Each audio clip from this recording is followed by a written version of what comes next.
आज 25 मार्च 2026 मेरा बड़ा भाई AIMM का ऑल इंडिया का प्रेसिडेंट है, मेंबर ऑफ पार्लियामेंट भी है। वो मेरा बड़ा भाई मान लिया, तो उनको साथ मेरा जो आम जनता उन्नयन पार्टी और AIMM का जोड़ के मैं एक साथ लेके जो 23 अप्रैल 29 अप्रैल जो पश्चिम बंगाल का जो 294 का सीट का जो चुनाव हो रहा है, वो चुनाव में मैं भाग लेंगे। लगभग 182 से 192 तक मेरा उम्मीदवार आज ही 4 बजे में मेरा स्टेट का पार्टी ऑफिस ओपन करने का बाद मैं यो मेरा को उम्मीदवार ऐलान कर दूंगी। और वो वैसी साहब भी उनका जो कौन कौन सीट में लड़ेगी वो भी वैसी साहब उनका ऐलान कर देगी। मेरा गठबंधन करके बड़ा भाई मान के उनको सजेस्ट मान के मैं चुनाव में उतरेगी।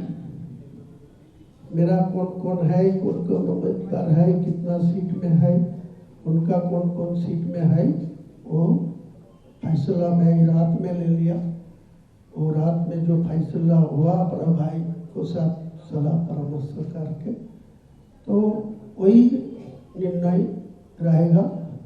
लड़ाई के मैदान में मैं एक साथ लेके लड़ूंगी। कम से कम मेरा भाई बड़ा भाई को मैं अपील किया, जो पश्चिम बंगाल को जो चुनाव आ रहा है ये दोनों फेज में, इसीलिए बड़ा भाई मेरा को साथ कम से कम 20 रैली के शामिल होंगे मेरा साथ। एक साथ जोड़ के दोनों भाई 20 का पहले से मुर्शिदाबाद से शुरू होगी, बाद में वो नॉर्थ बंगाल,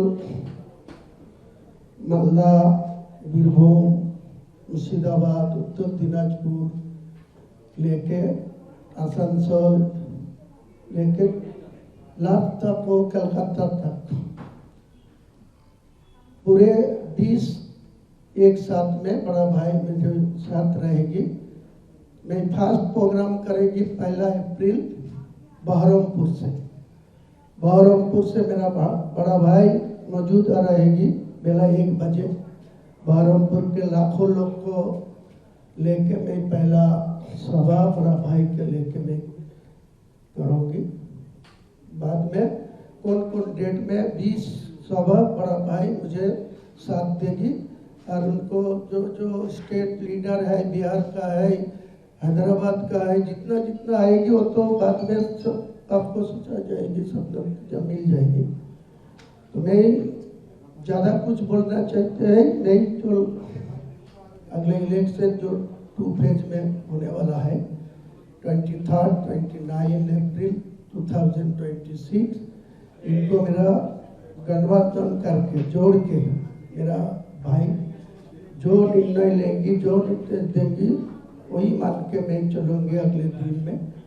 अरे गठबंधन टूटेगा नहीं कभी, ये जितना भी जिंदगी रहेगी मैं या पॉलिटिक्स में रहेंगी मेरा भाई को साथ। अगले जो शुरू किया 2026 में, अगले दिन जितना दिन जीऊँगी मेरा पार्टी रहेगी, इतना दिन मैं AIMM को मेरा गार्जियन मान के, मेरा बड़ा भाई मान के, अगले दिन वो पार्लियामेंट इलेक्शन भी एक साथ लेके सबाई আপনারা আছেন, সকলকে আমার স্বাগত জানাই, সালাম জানাই, আদাব জানাই, নমস্কার জানাই। আপনারা দেখতে পাচ্ছেন আমাদের গার্জিয়ান বা আমাদের AIMM দলের সর্বোচ্চ নেতৃত্ব ব্যারিস্টার আসাদুল্লাহ ওয়াইসি সাহেব আমাদের আহ্বানে সাড়া দিয়ে, আমাদের ডাকে সাড়া দিয়ে এসছেন। আমি बहुत खुशी ওনাকে আমার সালাম জানাই, আদাব জানাই আমাকে সঙ্গ দেওয়ার জন্য। অনেক প্রতিকূলতার মধ্যে অনেকেই আটকানোর চেষ্টা করেছিল ওনাকে, যে যাতে আমার সঙ্গে উনি একসঙ্গে জোট করে বা আমাকে সঙ্গ না দেন। বহু প্রতিকূলতা, বহু বাধা। আমি শুরু থেকেই ওনার উপরে আস্থা রেখেছিলাম, ওনাকে বলেছিলাম, উনি আমাকে বলেছিল যে তুমি কাজ চালাও, আমি আছি তোমার সঙ্গে। যাক, শেষমেশ কোনো প্রতিরোধী বাধা করতে পারেনি, কেউই এটাকে আটকাতে পারেনি। তাই আমার পক্ষ থেকে বড় ভাইকে আমার আবেদন, আমাদের যে প্রার্থী তালিকা আমি 22 তারিখে অনেকটাই ওপেন করে রেখেছি, বাকি যেটা পেন্ডিং আছে, এবং এআইএম এর পক্ষ থেকে যত সিটে লড়াই করবে, এখানে বড় ভাই অল ইন্ডিয়া বেসিসে আমার নেতৃত্ব দেবে। আমি পশ্চিম বাংলায় বড় ভাইয়ের সঙ্গে সাজেশন নিয়ে গোটা পশ্চিম বাংলায় আমি নেতৃত্ব দেব। বড় ভাই আমাকে পূর্ণ সমর্থন করবেন, সাপোর্ট দেবেন। কাজেই আজকের এই প্রেস কনফারেন্স, আমাদের যৌথ প্রেস কনফারেন্স, এটার জন্যই আপনাদের ডাকা হয়েছিল।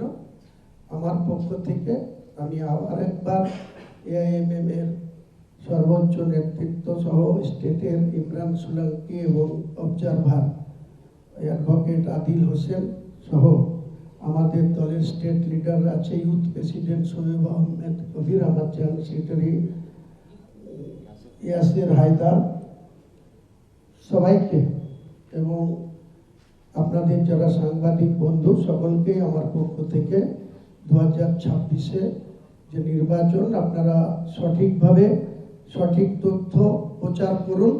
দেখবেন বাংলার মমতা ব্যানার্জি সরকার পরাস্ত হবে। 4 মে যেদিন কাউন্টিং হবে সেদিন এই সরকারের পতন ঘটবে ইনশাল্লাহ। কাজে আমি আর বেশি কিছু বলছি না, আমার বড় ভাইকে আমি মাইক্রোফোন তুলে দিচ্ছি, উনি ওনার পক্ষ থেকে এই যৌথ যে প্রেস কনফারেন্স সে বিষয়ে ওনার বক্তব্য উনি তুলে ধরবেন।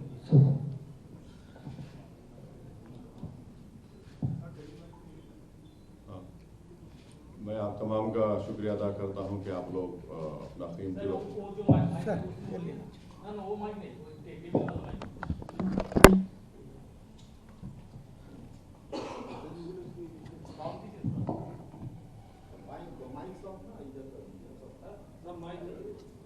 अभी छोड़ बेटा, देखिए आ जाएगी, आवाज़ आ जाएगी।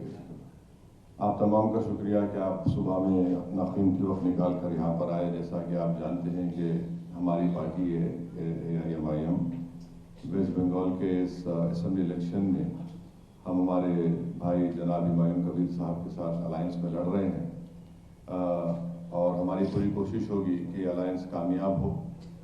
और साथ ही साथ ये भी मैं आपको बताना चाह रहा हूँ कि सीट्स कितने हम लड़ेंगे वो भी तय हो चुका है। 1-2-3 सीट है, उसके ऊपर बातचीत करके ख़त्म हो जाएगा, बड़ा मसला नहीं है।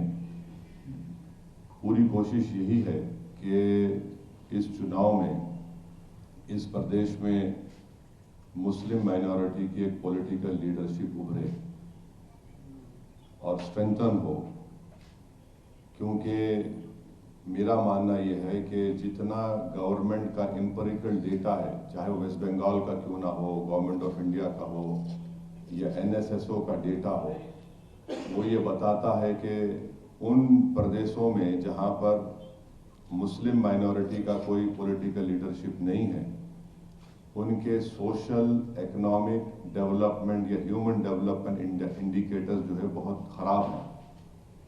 तो इसका एक ऑर्गेनिक कनेक्शन है पॉलिटिकल इंडिपेंडेंट लीडरशिप से।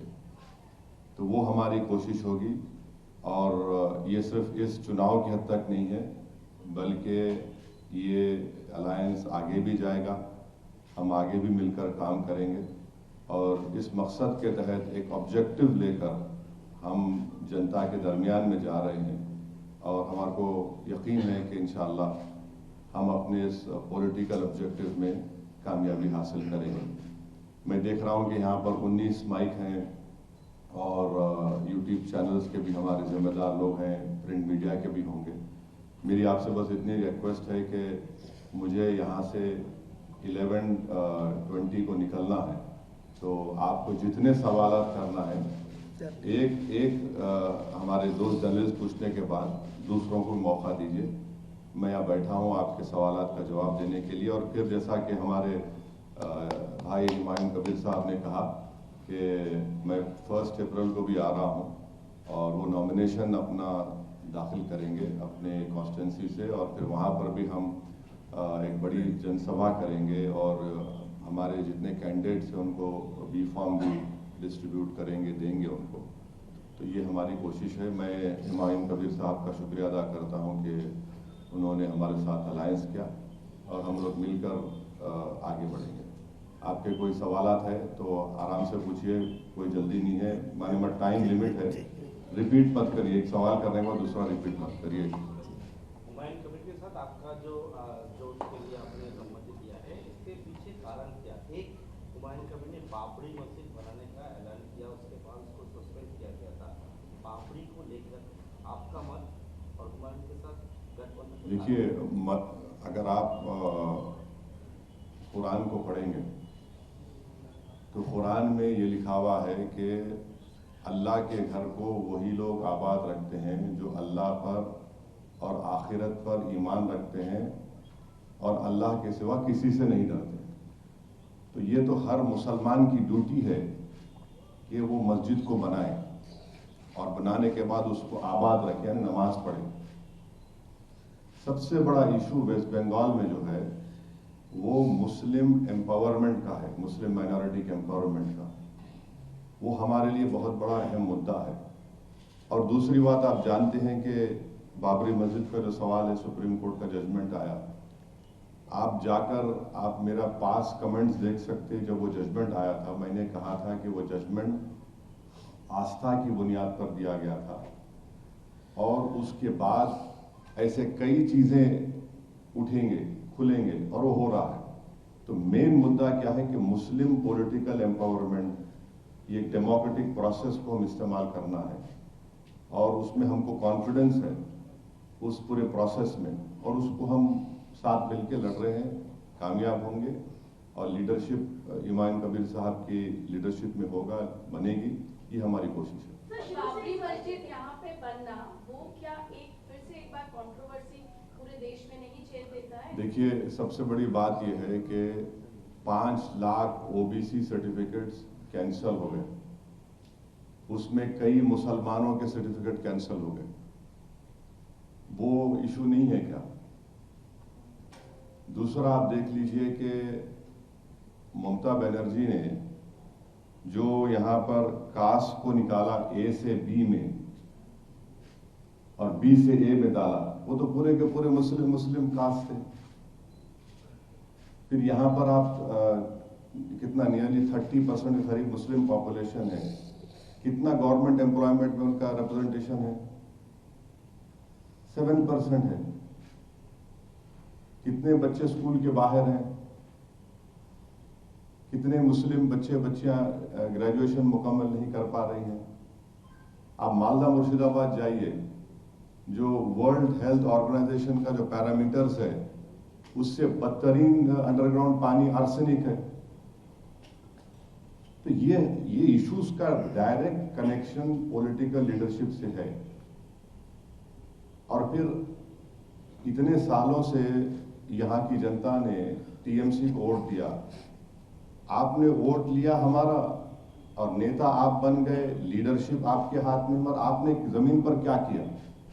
जमीन पर आपने क्या किया? ईद की नमाज के दिन आकर दुआ करना। इससे क्या मेरा पेट भरता? क्या इससे क्या मेरे घर में चिराग जलता? क्या मुझे मेरे बच्चों को स्कूल मिलता? तो ये जो है, अब कोई बढ़ा के बोला नहीं टीएमसी में इतने मुसलमान है। ये बेनाम की लीडरशिप है, ये नाम की लीडरशिप होगी।